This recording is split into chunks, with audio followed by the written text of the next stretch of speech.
Bulletin में आपका हार्दिक स्वागत है। आज की सबसे बड़ी खबर है श्री कांजीलाल मेहता।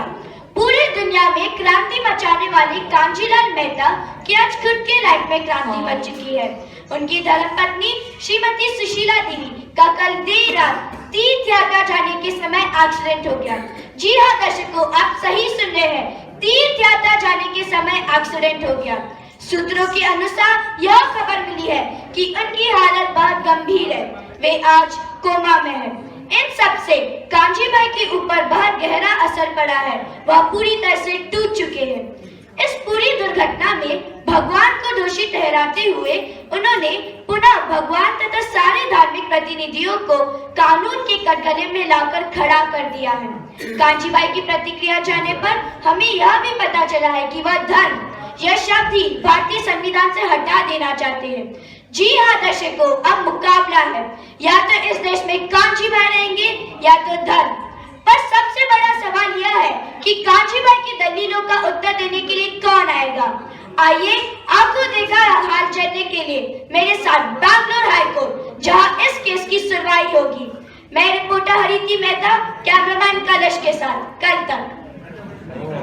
आज कांजी भाई की हियरिंग है ना।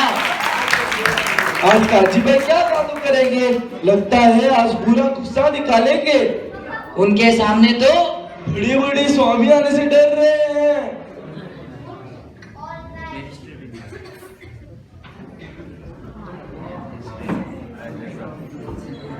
Hello, all settle. कांजी भाई, क्या इस बार भी आप अपना केस खुद ही लड़ना चाहोगे? जी हाँ जज साहब, और इस बार मेरे साथ मेरा दोस्त पीके भी आया है।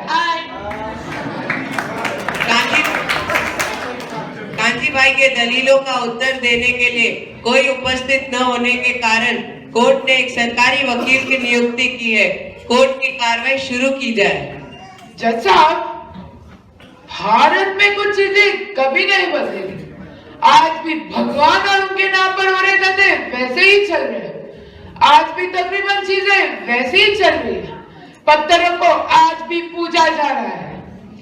तीर्थ यात्रा पर जाकर लोग अपनी जान जोखिम में डाल रहे हैं। जज साहब, जोखिम में डाल रहे हैं। जज साहब, जब तक इन चीजों पर कानूनी रोक नहीं लगाई जाएगी तब तक भारत देश के लोगों पर कोई असर नहीं होगा। जज साहब, कोई असर नहीं होगा। बाकियों को तो छोड़ो, मेरी अपनी धर्म पत्नी जो उस पत्थर के दर्शन को गई थी, वो आज खुद अस्पताल में पत्थर बनी पड़ी है। जज साहब, पत्थर बनी पड़ी है। यह कैंसर की तरफ बढ़ता ही जा रहा है। जज साहब, मेरी सदानंद से दरख्वास्त है कि भारत के संविधान से हर तरह का प्रथा, धर्म, रीति रिवाज के पालन पर प्रतिबंध लगा देना चाहिए। यह हर एक भारतीय का प्रश्न है जिसका उत्तर न किसी के पास था, है और न रहेगा। मेरी अदालत से विनती है कि इसका फैसला जल्द से जल्द किया जाए। Thank you my Lord. Public prosecutor, क्या आपको कुछ कहना है? नहीं जज साहब, मुझे कुछ नहीं कहना। अरे केस तो इधर ही खत्म हो गया। कांजी भाई के सामने तो किसी की नहीं चलती। जी तो ये पहले से ही पता था। अरे कांजी भाई ने तो कमाल ही कर दिया। Silence please. कांजी भाई के दलीलों का जवाब उत्तर देने के लिए कोई पब्लिक प्रोसिक्यूटर के पास भी कहने के लिए कुछ नहीं है। तमाम दलीलों, गवाह और जवाबों को मद्देनजर में रखते हुए यह कोर्ट इस नतीजे तक पहुंचा है कि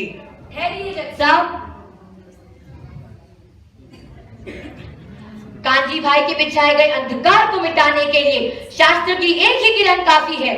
मैं मुक्ति जैन, भगवान, भक्त तथा तमाम भारतवासियों की तरफ से कांजी भाई की चुनौतियों को स्वीकार करने का उत्तरदायित्व उठाती हूँ। अरे ये कौन है? कोई भी हो, कांजी भाई के सामने तो कोई नहीं टिकता। बंदी में तो दम लगता है। Order, order. कांजी भाई और पीके की दलीलों का उत्तर देने के लिए मैं इस कोर्ट से अनुमति मांगती हूँ। ये रहे इससे संबंधित सारे कागजात।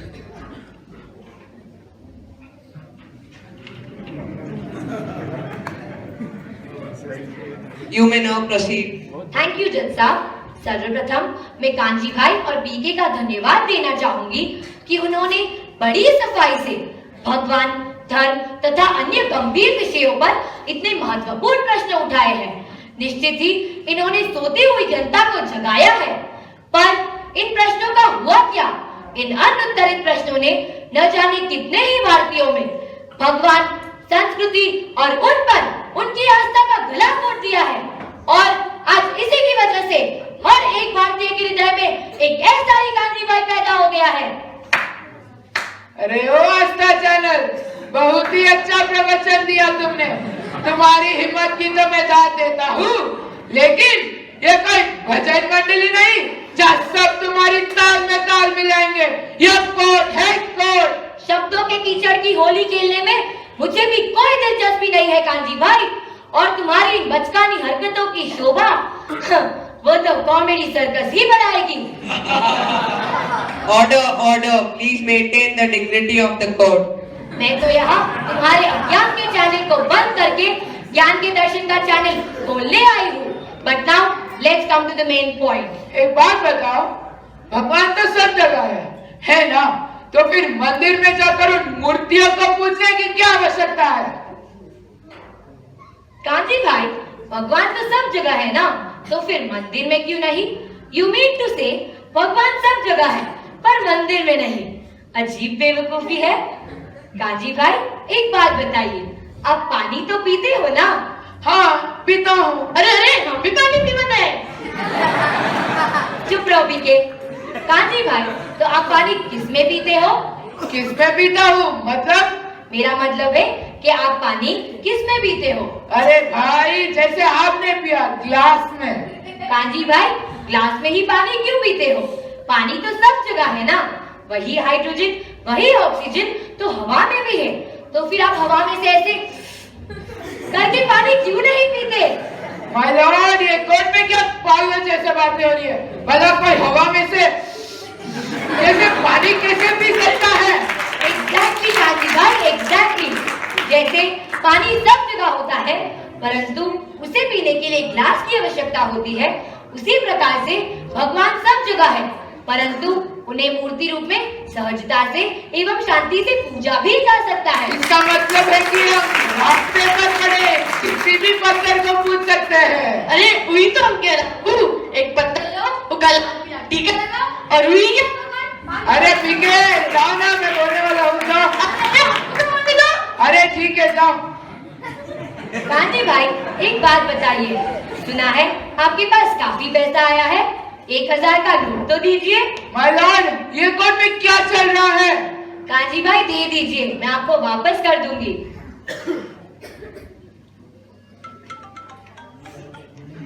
ये लो।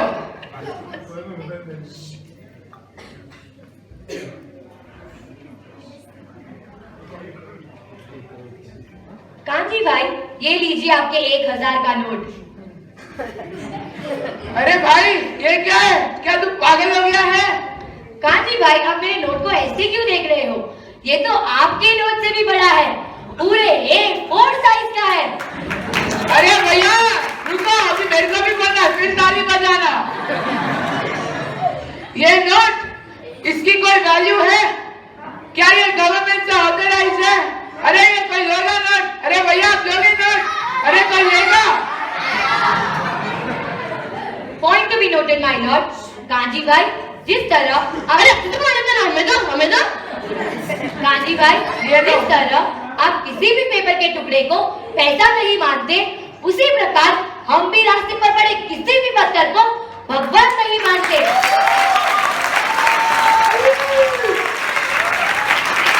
जब तक वह शास्त्र द्वारा ऑथराइज न किया जाए, और इसी ऑथेंटिकेशन प्रोसेस को हम प्राण प्रतिष्ठा कहते हैं। कांजी भाई, प्राण प्रतिष्ठा। अरे अरे रुको, तुम्हारे हाथ दुखेंगे, अभी मेरे को भी बोलने दो, फिर एक साथ में ताली बजाना। भगवान की मूर्ति रूप में पूजा करने से कुछ हो रहा है तो इतने बड़े बड़े मंदिर बनाने की क्या आवश्यकता है, जब हजारों लोग भूख के कारण मर रहे हैं, दाने दाने के लिए तरस रहे हैं। जज साहब, यह बड़े दुख की बात है कि आज भी हजारों लोग भूखे मर रहे हैं। लेकिन आज मैं इस अदालत से और यहाँ बैठे तमाम भारतवासियों से एक प्रश्न पूछना चाहती हूँ कि क्या लोगों के भूखे मरने में और मंदिर बनवाने में जरा सा भी संबंध है? अगर हमें लोगों के भूखे मरने की इतनी ही चिंता होती तो हम बड़े बड़े theatres, malls, IPLs, Filmfare awards, world cups, इन सब में जब करोड़ों अरबों रुपए खर्च होते हैं तब क्यों कोई आवाज नहीं उठाता है? क्यों जब मंदिर बनाने की बात आती है तभी गरीबों को याद किया जाता है? जज साहब, अगर उस धनराशि का जरा सा भी उपयोग गरीबों को खिलाने में किया होता तो आज पूरे विश्व की भूख की समस्या कब की दूर हो गई होती। जज साहब, ज्यादा दूर क्यों जाना? पीके मूवी बनी 85 करोड़ में, बॉक्स ऑफिस कलेक्शन था 615 करोड़, तो कुल मिला के मुनाफा कितना हुआ? अरे मुनाफा होता है 530 करोड़ का। तो फिर इसमें से क्या एक भी पैसा गरीबों में दान दिया गया था? हाँ, गया होगा। अरे अरे, हमें तो कुछ पैसा नहीं दिया। सुन लिया आप सबने, एक भी पैसा गरीबों में दान नहीं दिया गया था। और ये मूवी कहती है कि धन श्रद्धा का धंधा करता है, लेकिन असलियत तो ये है माय लॉर्ड कि इस मूवी ने धर्म और श्रद्धा की निंदा का धंधा किया है माय लॉर्ड, श्रद्धा की निंदा का धंधा, और वो भी पूरे 530 करोड़ रुपए का। 530 ताली 530 करोड़ 530 करोड़। Order order. हम सब भगवान का बच्चा है ना, तो कानून नारायण बाप मैं बिटवा को बोल देगा कि बेटा गुलटिया मार तो तेरा काम करूंगा, तेरा पप्पा का भी बोल देगा कि बेटा न्यूट्रिशन चाहिए तो गुलटिया मार। First of all mind your language PK, इसे गुलटिया नहीं इसे पंचांग प्रणिपात कहते हैं। गुलटिया तो बंदर मारते हैं, बंदर। देखो पीके, जिस भौतिक दृष्टि से हम हमारे और पिता के संबंध को देखते हैं उसी भौतिक दृष्टि से हमारे और भगवान के संबंध को देखते हैं, जबकि हमारा और भगवान का संबंध तो आध्यात्मिक स्तर पर है, जिसे देखने के लिए एक सही आध्यात्मिक दृष्टिकोण चाहिए। पूर्ण ज्ञान नहीं होने के कारण कभी कभी हम इन बाहरी क्रियाओं को गलत समझ बैठते हैं। और अब जैसे एक डॉक्टर मनोरोगी को बिजली के झटके देता है, लेकिन एक अज्ञानी व्यक्ति के लिए वह अत्याचार की तरह होता है, परंतु उसके पीछे डॉक्टर का उद्देश्य उस मनोरोगी को नॉर्मल कंडीशन में लाने का होता है। उसी प्रकार से एक आध्यात्मिक दृष्टिकोण होता है, जिसके वजह से हम हमारे और भगवान के संबंध को देख सकते हैं, और इसे प्राप्त करने के लिए तपस्या की आवश्यकता होती है, और यह तपस्या एक ट्रीटमेंट की तरह होती है। प्रतिदिन इन क्रियाओं को करने से हमारा मिथ्या अहंकार दूर होता है और हमें आत्मा के स्तर ले जाता है। लेकिन हम कह रहा हूँ ना, तू डर गया वो मंदिर गया। हाँ, ये सच है कि कुछ लोग डरकर मंदिर जाते हैं, लेकिन सिर्फ डर ही कारण नहीं होता। जिस प्रकार कुछ लोग डरकर, कुछ लोग कर्तव्य समझकर और कुछ लोग देशभक्ति की भावना से प्रेरित होकर सरकार को टैक्स भरते हैं। कारण चाहे जो भी हो, लेकिन टैक्स भरने का सिद्धांत गलत नहीं होता। उसी प्रकार से कुछ लोग डरकर, कुछ लोग कर्तव्य समझकर और कुछ लोग प्रभु के प्रति अपने प्रेम के कारण मंदिर जाते हैं। मंदिर जाने का सिद्धांत गलत नहीं है। और एक बात बताओ पीके, क्या तुम सिगरेट पीते हो? अरे हमें तो नाम ही पीते हैं, बाकी हम पीते हुए तो कुछ नहीं। क्यों नहीं पीते? क्यों डिब्बे पे लिखा होता है ना कि smoking is injurious to health. तो इसका मतलब है कि तुम डरते हो, इसीलिए तुम सिगरेट नहीं पीते। हाँ, डर तो लागत है ना, हम गोला करना हुआ तो क्या हुआ, डर तो लागत है हमको। वही तो मैं कह रही हूँ कि सकारात्मक डर तो होना ही चाहिए, क्योंकि इससे हमारा ही भला होता है। वाह वाह, मेरे दोस्त ने तो बड़ी चतुराई से पूरे कोर्ट का धन मुख्य विषय से हटा दिया। अरे पीके, कहाँ तुम? अरे बाप रे। ठीक है, मान लिया कि मंदिर बनाए और मूर्तियों को पूजने भी लगे, परंतु इन रीति रिवाजों का क्या? भगवान तो निमोही है, निरागी है, उन्हें इतने द्रव्य अर्पण करने की क्या आवश्यकता है?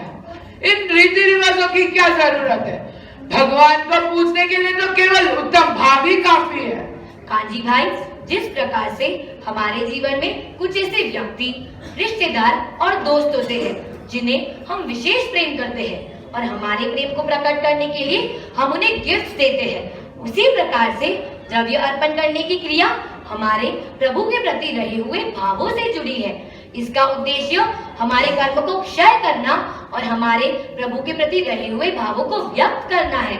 कांजी भाई, प्रभु के प्रति रहे हुए हमारे उपकार को व्यक्त करने का माध्यम है द्रव्य पूजा। सच है, परंतु भगवान हमें प्यार के बदले में क्या देते हैं? भूकंप के झटके, सुनामी के फटके। जज साहब, इस एक्ट ऑफ गॉड की वजह से न जाने कितने लोगों का जीवन बर्बाद हो गया है। मैं भी इसी का ही शिकार था। भूकंप आना या न आना, इसमें आप भगवान को क्यों जिम्मेदार ठहरा रहे हो? इसमें भगवान को बीच में क्यों घसीट रहे हो? अगर भगवान नहीं है तो फिर इन हादसों के लिए और कौन जिम्मेदार है?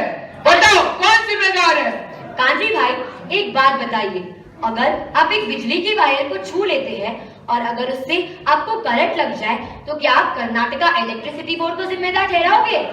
नहीं ना, आप अपने आप को ही जिम्मेदार ठहराओगे, क्योंकि उस वायर को आपने छुआ था।